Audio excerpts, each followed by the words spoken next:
Hello and namaste. If you're a parent of a child between the age of 6 years to 16 years and you want your child to develop wealthy money habits and healthy relationship with money, you're watching the right video.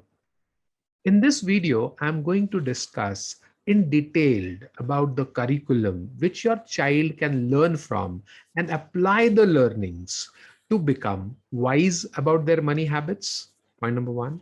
Point number two, they could develop the right ways of saving and investing. Point number three, they would understand the importance and relationship between learning and earning. And finally, point number four, they would understand the value of money. So if you want your children to develop these four things, please continue watching this video and the next few videos to understand the curriculum in depth.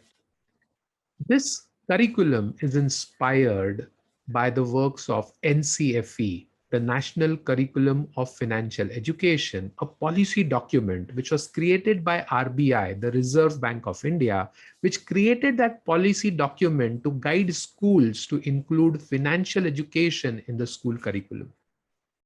Schools are yet to implement it formally into their curriculum, but as parents, isn't it our duty to include this knowledge and learning for our children, whether schools do it or not?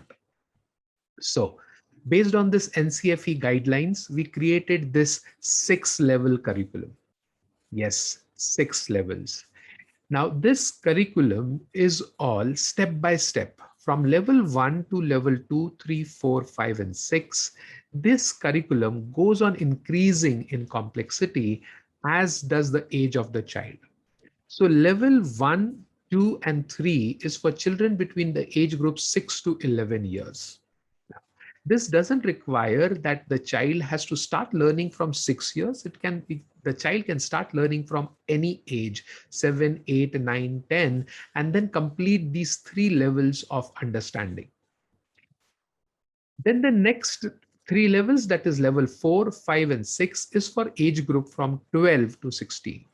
Now, why did we do these differentiation? Because the children between 6 to 11 love learning in a certain method. They have a different pedagogy, a different way of teaching and learning, which should be implemented with them. And for 12 and above, that is when they become teens, they have a different style of learning. And that's something which we undertook as a part of designing the curriculum. Now, let me tell you something more about the methodology of learning here. We follow constructivism as the base of it, that prior knowledge is important for learning, and the learning methods have to be learner centric.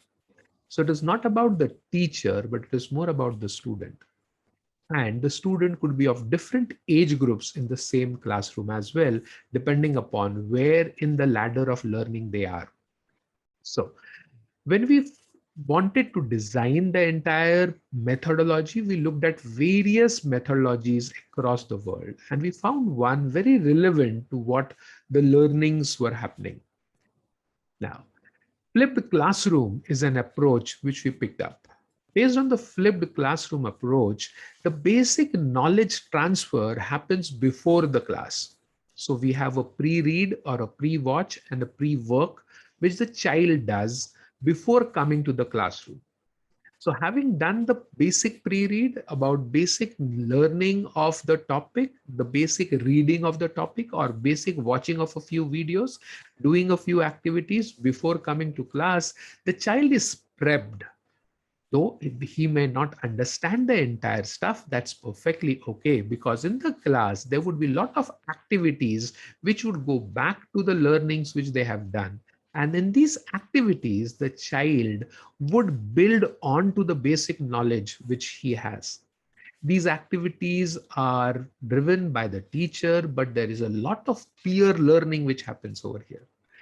Because these topics are activity oriented and these activities is finally debriefed with higher order thinking questions, the child thinks in various different dimensions. Yes, when we are looking at various different dimensions of thinking and discussing within the class with the peers, a lot of divergent thinking happens. Children hear different point of views of different students who come from different backgrounds, different families, and their different learnings. And then the teacher accommodates all these different point of views and tries to build a body of knowledge which is important for the students as a takeaway for that chapter. Every chapter has a set of learnings which the child should take back, and they are not very much die-casted or put in the cement.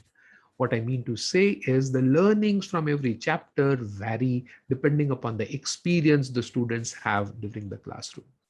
Now, the activities in the classroom happen, and post that, there is an application time.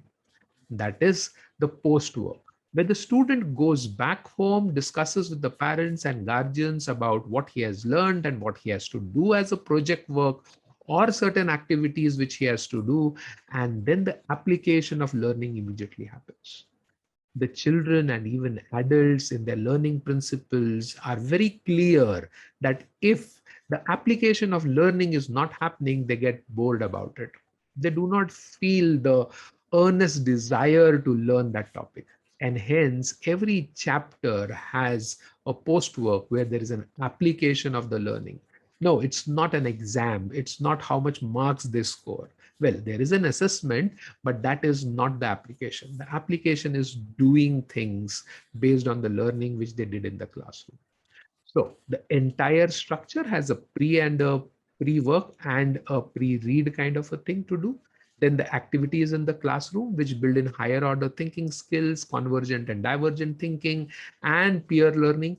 From here, then they go to the post-work where they apply what they have learned. So this is the entire structure of each chapter. Now, this six level learning goes one step above, and this builds the knowledge, the understanding, the habits of the children. And just not that, the application builds the skills which are required for money management. So, with this broad overview of what the six levels is all about, how the methodology happens, we are now going to go in depth about understanding each of the levels. So now pointing to level one.